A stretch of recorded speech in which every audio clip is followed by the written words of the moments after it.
Hi, my name is Norm Hall, President of the Ag Producers Association of Saskatchewan. I just want to talk to you a little bit about an event that happened today. And it's a very interesting event because it brought together a coalition of Saskatchewan farm organizations that has never taken place before. It was a collaboration between APAS, Sask Wheat, Sask Barley, and Sask Pulse. We brought together the farmer's voice talking about rail transportation. We got together on October 16th and decided that we wanted to work together to bring forward the Saskatchewan voice and the Saskatchewan farm voice. There's other groups out there bringing forward the voice of the industry, but the industry is not just farmers. We are very unique in how we deal with transportation. We are not considered shippers because we do not actually ship the grain.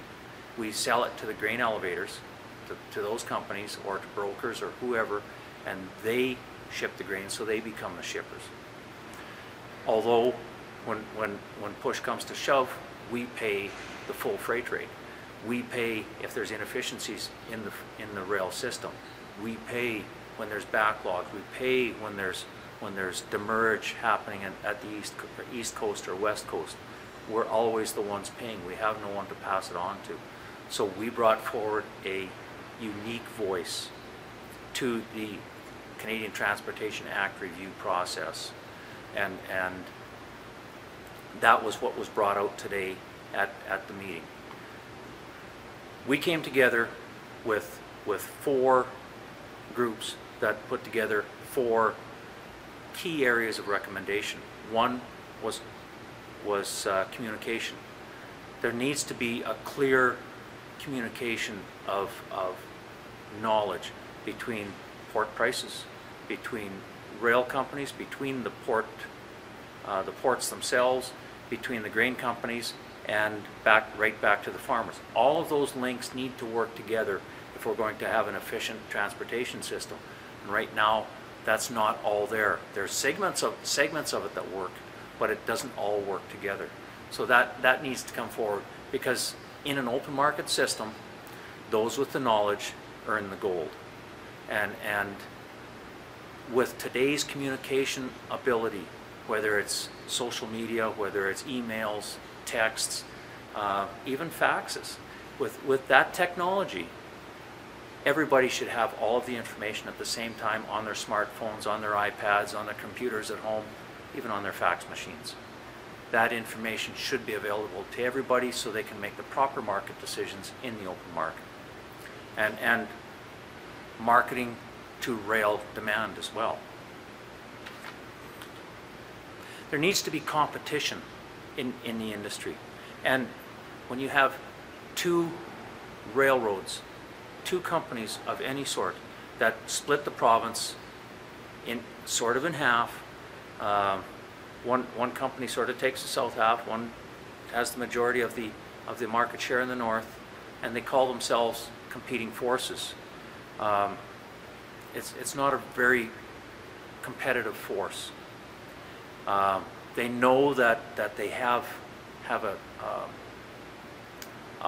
captive market, because the railroad or the grain has to move by rail to export positions. Some of it goes by truck into the U.S., some of it goes by truck into the domestic market. But 80% of our grain goes offshore or into the U.S. and that it's most efficient running on rail. So we need a competitive system there, and we don't have that. So in lieu of real competition, we need to look at legislation or regulation as artificial competition. So that's number 2 that we're calling for. Number 3 is the rail system must be poised for growth. Over the last 15-20 years, grain deliveries or grain production has increased at a rate of approximately 2% per year. 1% of that from varietal increases and 1% from agronomic increases. So rail must be, or not just rail, our whole system must be ready for growth and planning for this growth, and be ready when there is, because we don't just go up on a smooth 2% slant. One year we might be up 20%, the next year 15% down, and it's very variable going forward. And so the transportation, the grain handling system must be prepared for that variability, and not just for the straight 2% growth. And producers, as I said earlier, pay the freight rate, and so we don't have that direct relationship with the railroads, but we must be involved in the negotiations because we have such a unique relationship in the grain transportation system. So we need to have our voices heard. We need to have a seat at the table when we're talking about the future of the grain handling system. When we started setting up, or having the idea to set up this meeting, we started, the first thoughts we had was, who are we going to be targeting this at? Who are we going to be inviting to come to this meeting to listen to the speakers that we're planning to get? So at first it's just farmers, but then we should invite this government and that ministry and this group and that group, and so the list grew. And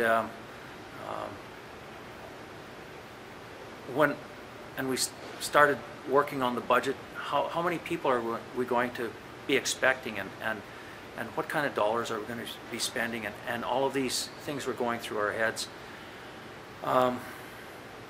So we had a target in mind of the number of people that we thought would come, and we blew through those numbers.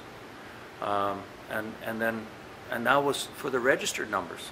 Plus we got some walk-ins as well, which was really great. And the people that came to this meeting were the movers and shakers of the industry. We had our APAS reps there. We had the Sask Wheat Board, and we had the Sask Barley Board, and members of other commodity organizations around the province. But we had academia. We had very learned people from the industry coming in and gracing our doors and listening to what we had to say about this, and listening to what our speakers had to say. And we had some extremely good speakers. We had people that have been in the industry virtually all their lives, and for some of them that was an awfully long time. But we have others that we have had professors from universities that focus their attention on grain transportation. We have students of the industry that have been in the industry all their lives and held many different roles within that industry. We've had folks that have played very opposite roles within the industry, from going from representing producers to representing industry, and making very opposite decisions from each position. Many of these speakers have collaborated with us or other like-minded groups throughout the consultations over the last year, and it's very interesting and very reassuring to hear them talk about what they see as plan for the grain industry and transportation industry, and to know that, to hear them spouting very similar ideas to what we've put forward on behalf of you, the Saskatchewan farmer.